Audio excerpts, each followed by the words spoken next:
Que la gracia y paz a todos ustedes, de Dios, nuestro Padre y del Señor Jesucristo. Seguimos estudiando la Confesión de Fe, Bautista de Londres, 1689. El día de hoy vamos a ver el capítulo 27 de la Comunión de los Santos. Vamos a orar. Altísimo Señor, en tu nombre nos reunimos para alabarte y darte toda honra y gloria con el estudio de tu palabra santa.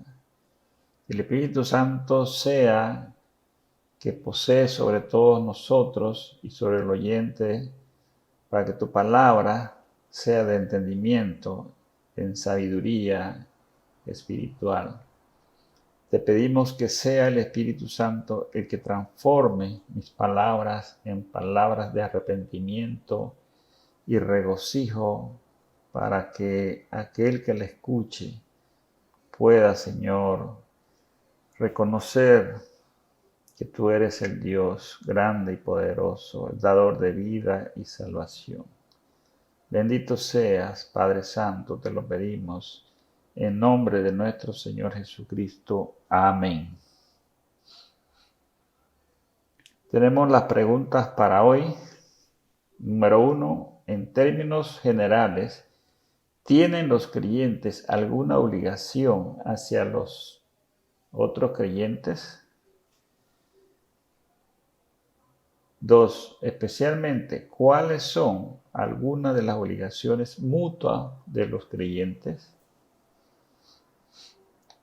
La introducción de este capítulo sería que hay comunión entre los santos. Pero ¿cuáles son las responsabilidades con sus familiares? Esa comunión, ¿cuál es el alcance con sus familiares? Con otros santos de otras iglesias o con los santos en la iglesia que usted se congrega. ¿Hasta dónde es esa obligación y responsabilidades de esa comunión, tanto con Cristo como con los creyentes? Esas son las preguntas que vamos a ir viendo según el estudio. En el artículo 1 de la confesión dice: todos los santos que están unidos a Jesucristo. Veamos en la palabra del Señor, Efesios 1:4. Según nos escogió en Él antes de la fundación del mundo, para que fuésemos santos y sin mancha delante de Él. El creyente que ha sido salvo solo por la voluntad de Dios no debe tener la menor duda que su salvación fue predestinada antes de la fundación del mundo y que es por el Padre Celestial, y que esa salvación es por medio de la muerte de Jesucristo, que nos hizo limpio, sin mancha, delante de Dios. Estamos unidos a Cristo por medio de su muerte. Literal 1.2. Su cabeza por su espíritu y por la fe. Efesios 3, del 16 al 17. Para que os dé, conforme a las riquezas de su gloria, el ser fortalecido con poder en el hombre interior por su espíritu, para que habite Cristo por la fe en vuestros corazones, a fin de que, arraigados y cimentados en amor. La comunión de los santos está cimentados en la obra redentora de Cristo, fortalecidos con el poder en el hombre interior. Quiere decir que el Espíritu Santo obre en nosotros para todas nuestras actuaciones. Dejamos que el Espíritu nos gobierne. La fe en Cristo significa que es la plena confianza que su muerte es para nosotros vida eterna. Y esa confianza permite que tengamos comunión en amor con todos los hermanos en la iglesia. Literal 3, 1.3. Aunque no por ello venga a ser una persona con él. Colosenses capítulo 1, versículos 18 y 19. Dice la palabra, y Él es la cabeza del cuerpo, que es la iglesia, el que es el principio, el primogénito de entre los muertos, para que en todo tenga preeminencia, por cuanto agradó al Padre que en Él habitase toda plenitud. Los creyentes, los salvos, los santos, tenemos comunión con Cristo. Estamos unidos en Cristo. Sin embargo, no somos como Él, porque Él es la cabeza de nosotros. El Padre habita en Él con toda su plenitud. Él hizo lo que nosotros no podíamos hacer, pagar la ira de Dios por nuestro pecado. Esta comunión que los cristianos tienen con Cristo no les hace de ninguna manera partícipes de la sustancia de la divinidad, ni ser igual a Cristo en ningún respecto. Al afirmar cualquiera de estas cosas sería impiedad y blasfemia. Hay que hacer la distinción porque hay sectas que se creen que la unión con Cristo, los cristianos pueden llegar a ser dioses. La unión con Cristo no implica que esencialmente seamos deidificados. La deidad de Cristo es inaigualable. Su divinidad solo la comparte con su Padre. Nosotros estamos sujetos a Él. Literal 4, 1.4. Participan en sus virtudes, padecimientos, muerte, resurrección y gloria. Todos los santos en su comunión participan con Cristo en sus virtudes, en sus padecimientos, muertes y resurrección y gloria. La obra de Cristo como mediador entre Dios y el hombre pecador tiene el alcance total en los santos para participar en sus virtudes y en sus padecimientos. Busquemos en la palabra del Señor Efesios capítulo 2, versículos de 4 al 6. Pero Dios, que es rico en misericordia, por su gran amor con que nos amó, aun estando nosotros muertos en pecados, nos dio vida juntamente con Cristo. Por gracia sois salvos. Y juntamente con Él nos resucitó y asimismo nos hizo sentar en los lugares celestiales con Cristo Jesús. La palabra nos enseña nuestra unión con Cristo, que 1. En su resurrección, 2. En su ascensión, 3. En su papel actual a la diestra de Dios. Desde este lugar de compañerismo, Él nos concede que participemos en las obras del poder de su reino. Toda esa obra gloriosa ahora nos pertenece a nosotros. Busquemos Juan capítulo 15 de versículos del 1 al 6. Dice la palabra del Señor: Yo soy la vid verdadera y mi Padre es el labrador. Todo pámpano que en mí no lleva fruto lo quitará, y todo aquel que lleva fruto lo limpiará para que lleve más fruto.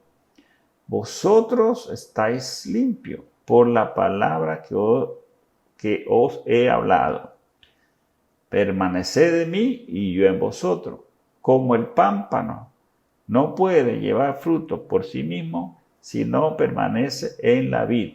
Así tampoco vosotros si no permanecéis en mí. Yo soy la vid, vosotros los pámpanos. El que permanece en mí y yo en él, éste lleva mucho fruto, porque separado de mí nada podéis hacer. El que en mí no permanece será echado fuera como pámpano y se secará, y los recogen y los echan en el fuego y arden. Hasta ahí la palabra del Señor. Si somos verdaderos santos, la base de la unión con Cristo es esta.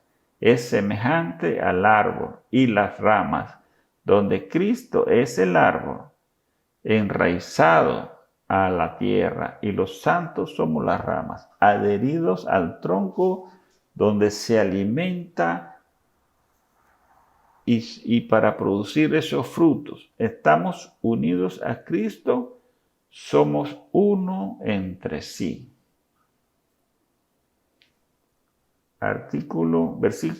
Literal 5, 1.5. Y estamos unidos unos con otros en amor. Participan mutuamente de sus dones y virtudes.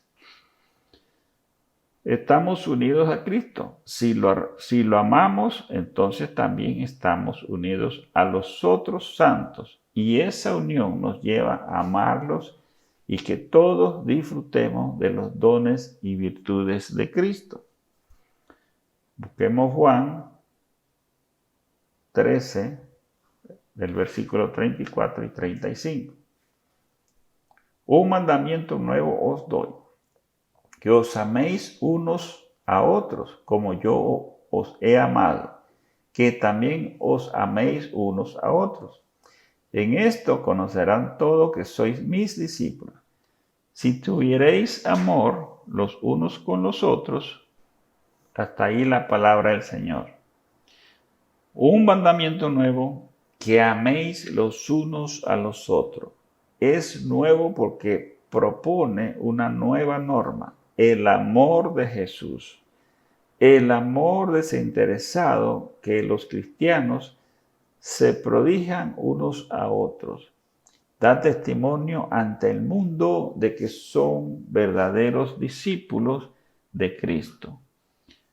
Amor, la palabra de discipulado, es un valor humano. El que Cristo nos mande a amar indica que el amor no es solamente un sentimiento o una preferencia, es lo que uno hace y cómo uno se relaciona con otros. Es decir, una decisión, un compromiso, una manera de comportarse. Jesús declara que el mundo conocerá que somos sus discípulos si nos comportamos amorosamente los unos hacia los otros. División, disputas, críticas, mordaces, difamación son contrarias al espíritu de Cristo. Su amor fue un amor sacrificial, incondicional, es un amor constante y espontáneo que vela por los mejores intereses del ser amado. Él nos manda que nos amemos como Él nos ha amado. Literal 6, 1.6. Y están obligados al cumplimiento de tales deberes públicos y privados de manera ordenada que conduzcan a su bien mutuo, también en el hombre interior como en el exterior. Busquemos en la palabra de Dios, Romanos capítulo 12, versículo del 10 al 12. Dice la palabra del Señor: Amaos los unos a los otros con amor fraternal. En cuanto a honra, prefiriéndoos los unos a los otros en lo que requiere diligencia, no perezoso, fervientes en espíritu, sirviendo al Señor, gozosos en las esperanzas, sufridos en la tribulación, constante en la oración. Estamos obligados como cristianos a velar por el bienestar de los demás cristianos en amor fraternal. Tenemos que honrarlos como hermanos, compartir los beneficios espirituales. Si está enfermo, nuestra obligación es visitarlos y orar juntos. Cuando le servimos a los demás santos, lo estamos haciendo al Señor, con mucha diligencia y sin ser perezoso. Muchos cristianos les da pereza en las reuniones de oración por la iglesia en general. La palabra nos dice que estamos obligados a amarlos al prójimo en todas sus tribulaciones y con gran gozo y gozarnos con ellos. Dice Primera de Tesalonicenses 5:11. Por lo cual, animaos unos a otros y edificaos unos a otros, así como lo hacéis. También dice el 14, 1 de Tesalonicenses 5:14, también os rogamos, hermanos, que amonestéis los ociosos, que alentéis a los de poco ánimo, que sostengáis a los débiles, que seáis pacientes para con todos.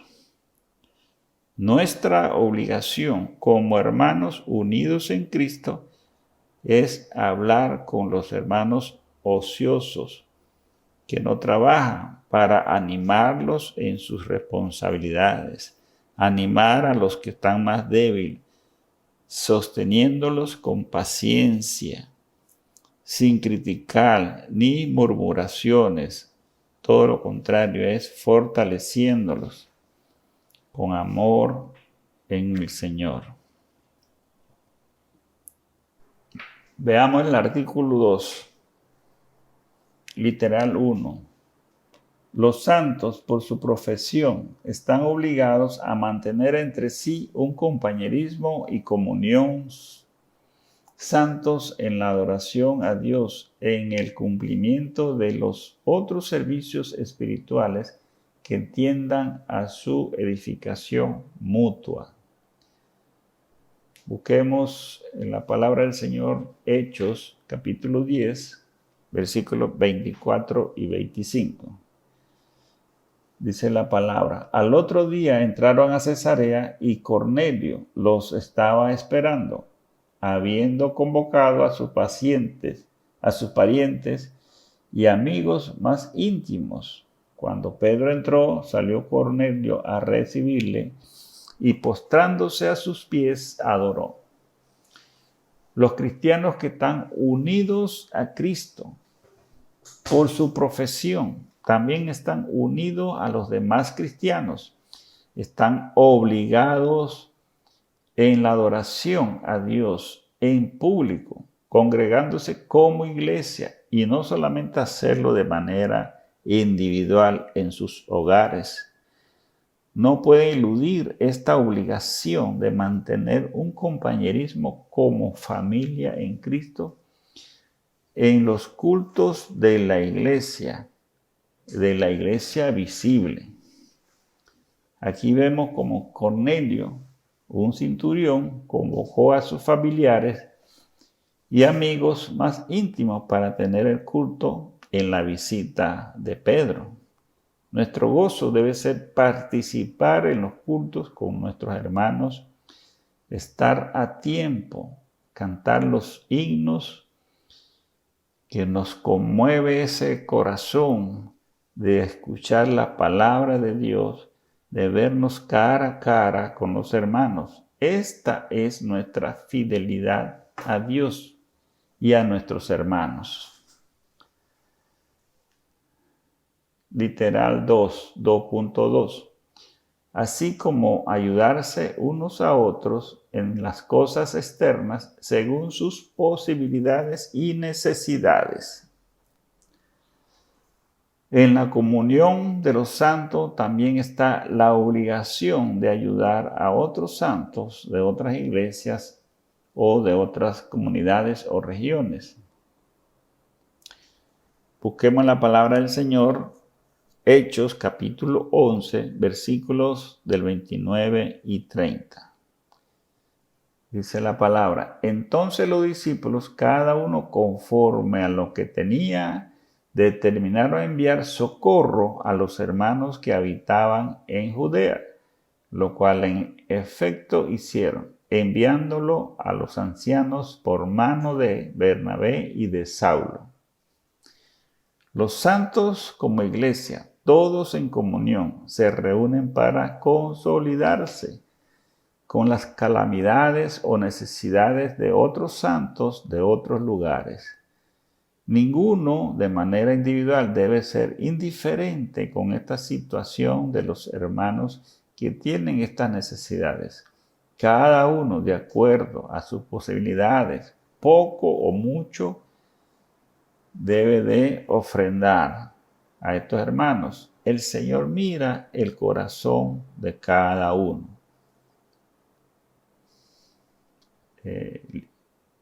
Literal 3, 2.3. Según la norma del Evangelio, aunque esta comunión deba ejercerse especialmente en las relaciones en que se encuentre, ya sea las familias o en las iglesias.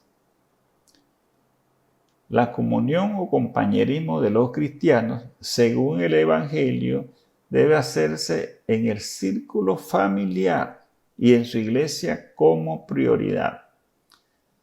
1 Timoteo 5:8. Porque si alguno no provee para los suyos y mayormente para los de su casa, ha negado la fe y es peor que un incrédulo. Si soy un cristiano y digo que estoy en comunión con Cristo y comunión con mis hermanos, tengo la obligación de proveer para mis familias. Una persona que no provee para los suyos no solamente falla en mantenerse a la altura de los principios de la fe que profesa, sino que también en vivir conforme al código que rige las obligaciones filiales entre los incrédulos. Versículo 16 de Timoteo, 1 Timoteo 5:16. Si algún creyente o alguna creyente tiene viudas, que las mantenga y no sea gravada a la iglesia, a fin de que haya lo suficiente para las que en verdad son viudas. También los santos deben proveer a todas sus viudas de haber alguna en el seno familiar. Es la obligación y no hacerle carga a la iglesia. La caridad debe empezar en casa, proveyendo a todos sus familiares o a sus dependientes para poder cumplir con esta obligación de comunión con sus hermanos cristianos. Literal 4, 2.4 de la confesión. Debe extenderse según Dios dé la oportunidad a toda la familia de la fe, es decir, a todos los que en todas partes invocan el nombre del Señor Jesús. Pablo dedica el capítulo 8 y 9 de Segunda de Corintios completo para enseñar a las iglesias de Corintio en cuanto a la generosidad de ofrendar a otras iglesias, y lo hacía con todo amor. Leamos 2 de Corintios 8 del 1 al 7. Vamos a leer una porción de la palabra a ver qué enseña Pablo. Dice la palabra: asimismo, hermanos, os hacemos saber la iglesia de Dios que es que se ha dado a la iglesia de Macedonia, que en grande prueba de tribulación, la abundancia de su gozo y su profunda pobreza abundaron en riqueza de su generosidad. Pues doy testimonio que con agrado han dado conforme a sus fuerzas y aún más allá de sus fuerzas, pidiéndonos con mucho ruego que les concediésemos el privilegio de participar en este servicio para los santos. Y no como lo esperábamos, sino que asimismo se dieron primeramente al Señor y luego a nosotros por la voluntad de Dios. De manera que exhortamos a Tito para que tal como comenzó antes, asimismo acabe bien entre vosotros esta obra de gracia. Por tanto, como en todo abundéis, en fe, en palabra, en ciencia, y en toda solicitud, y en vuestro amor para con nosotros, abundad también en esta gracia. Pablo pasa al proyecto de levantar una ofrenda en las iglesias que ha fundado a fin de llevarlas a las iglesias de Jerusalén.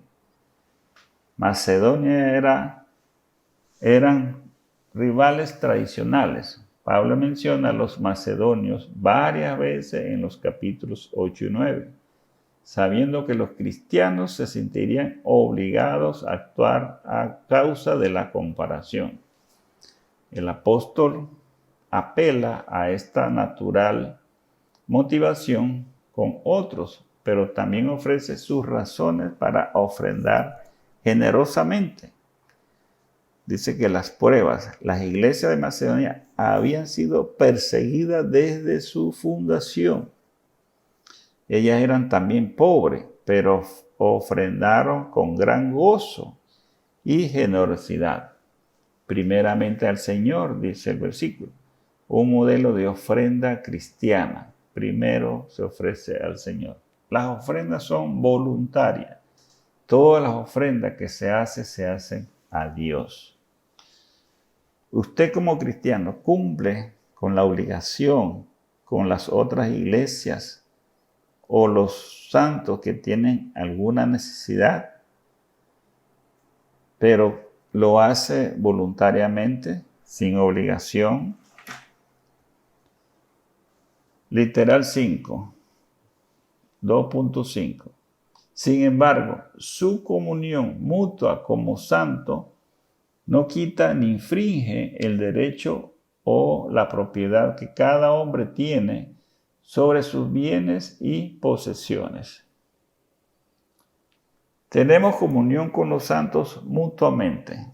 Esa comunión consiste en que tenemos obligación con ellos en apoyarnos en todo momento, incluyendo ofrenda. Pero esto no quiere decir que nuestras propiedades o pertenencias perdamos el derecho de poseerlas. Veamos qué nos dice Hechos 5:4. Hechos capítulo 5, versículo 4.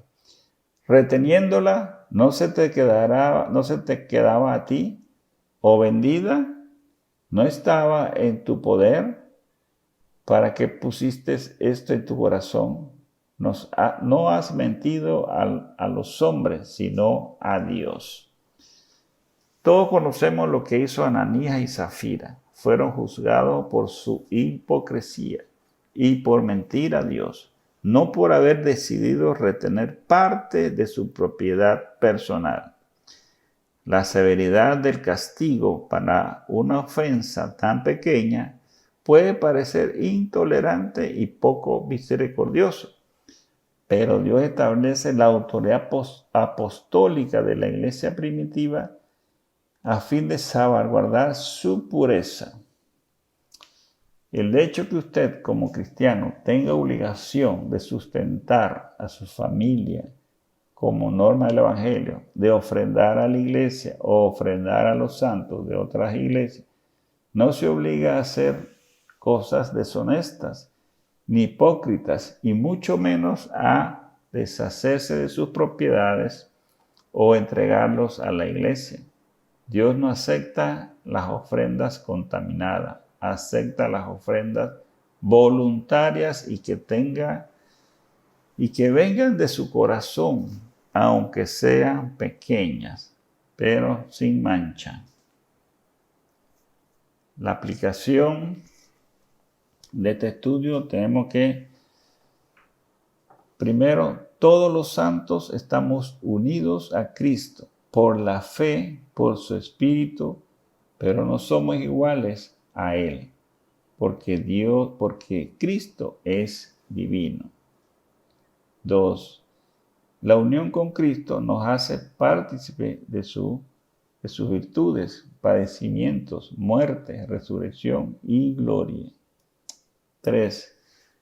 Los cristianos estamos obligados a mantener un compañerismo entre todos los santos en los servicios tanto privados como públicos para alabar al Señor.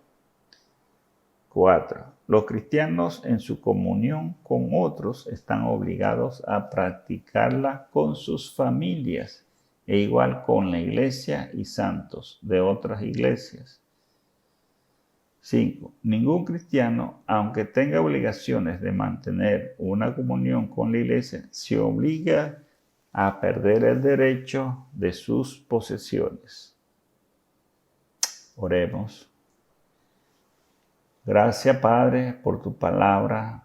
Tan refrescantes son para nuestra comunión con nuestros hermanos en Cristo. Estamos unidos a Cristo por su fe y espíritu. Participamos de su muerte, pero también nos da acceso a su resurrección y santificación. Solo un Dios como tú, grande en misericordia, en bondad, en amor y justicia, puede concedernos tan especial gracia. Señor, te pido piedad para mantener una buena comunión con mis hermanos, para participar en los cultos, en las ofrendas, en las alabanzas a tu nombre. Oro por los santos que están padeciendo de alguna enfermedad física, para que los consueles con tu Espíritu y la gracia de nuestro Señor Jesucristo obre en sus cuerpos. Gracias por todas las providencias para con todos nosotros. Suple a los santos que no tienen trabajo y tienen alguna necesidad, que tu voluntad sea cumplida en estas peticiones. Te lo pedimos en el nombre del Padre, del Hijo y del Espíritu Santo. Amén.